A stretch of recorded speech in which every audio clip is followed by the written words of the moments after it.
tonight really is the night, isn't it? We get to see the real Graham and what the story is behind all of that. And there's big revelations this evening. Well, it's more like a safari inside his head. He's you sort of get the lift the lid off and you see his mental state, because on the surface he's very calm, very together, but underneath he's quite a wild beast and he's trying to tame it all the time. So yes, you get to see that kind of mental state of him. It's very difficult. And it's the 10th anniversary, we discover, of his wife's death. Yes, yeah.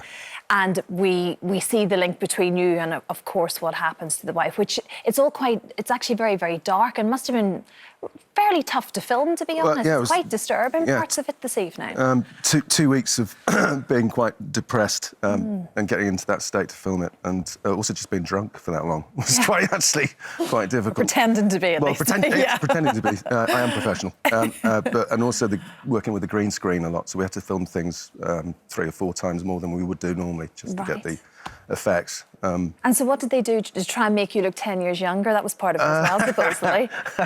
I just tried to be lighter in my feet, and they dyed my sideburns because that's okay then. Salt and pepper on the side. So yeah, it's horrific, and explains why he's got the air that he has now, because he's full of remorse and guilt, and he finds it very difficult to deal with. I think even at that point he had post-traumatic stress syndrome, because, as we know, he was served in the elite forces, probably the SAS, and saw some dark action. And so at that time, when he had the crash, I think he was dealing with a lot of things as well. But obviously it was horrific what happened, and then 10 years later he's still trying to deal with it. Yeah. So. And it's poor Joe Tate this evening that gets an awful lot of the brunt of this. Poor and Joe. It's sort of left hanging in the balance because we don't know how it's a fairly brutal assault tonight. Yeah, and the poor guy is just trying to help me. You know, and just turn out and lash out on him. But he's yes, and we don't know whether he's going to make it or not afterwards as well, which is kind of. Yeah, I feel sorry for Joe, actually, on this occasion, because sometimes he's quite awful to Graham as well, so, yeah. Yeah, it's definitely payback tonight by the sounds of it. But you're both very good friends in real life as well. You started at the same time. Yeah, we did, and we got on really well. He's sort of just this very energetic, brilliant actor.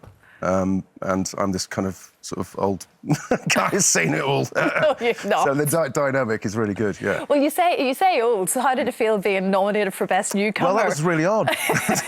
They don't have a Best Old-Timer Newcomer, do they? I don't know. But, so, yeah, but I was really privileged to be nominated for that. That was fantastic. No, of course, exactly. And as we say, there's lots of flashbacks and things tonight as well. So for a whole hour long, everything will sort of be explained, won't it? Sort of, but not entirely. It's more, as I say, it's more just a safari inside his head. Yeah. So it's more a state of being, what his true state of being is. It's what lies beneath, you know. So you don't get too many more revelations, not yet. Yeah. You will do. But you do have a bit of sympathy for him, I think. Yeah, I think it's understanding. It is understanding, but it's brutal. So be warned. Be warned, be warned. How does your time in Emmerdale compare to Corrie? I mean, you were there with Lorraine Jones, of course, yes, at that stage. Is it a very different kind of setup, or...? Well, they're both wonderful casts, and oh gosh. Look at that. I think I was found in the shower with nice. It's funny looking back at them, though, isn't it? Because it's just huge chunks of your life that are there on tape forevermore. Yeah, exactly, yeah. And Downton Abbey, as we mentioned there as well, of course, which was just it's such a huge show around the world. Yeah, that was wonderful. Are you still cycling? Oh, yes. Because I love that you call yourself an MAML. Mammal, yeah. Yes, a mammal, middle-aged man in lycra. So you spend a lot of time on the bike. Yes, I don't care. It's, it clears the head, doesn't it? Well, Take a step away from Graham. You can't be Graham all the time. No. Drop the bit if I was Graham on a bicycle. I think that'd cause havoc. It's a whole episode in its own, isn't it, really? But like we say, big hour-long special tonight, Emmerdale tonight, 7 p.m. on ITV, of course. Thanks so much, Andy. Great to see you. Thank you.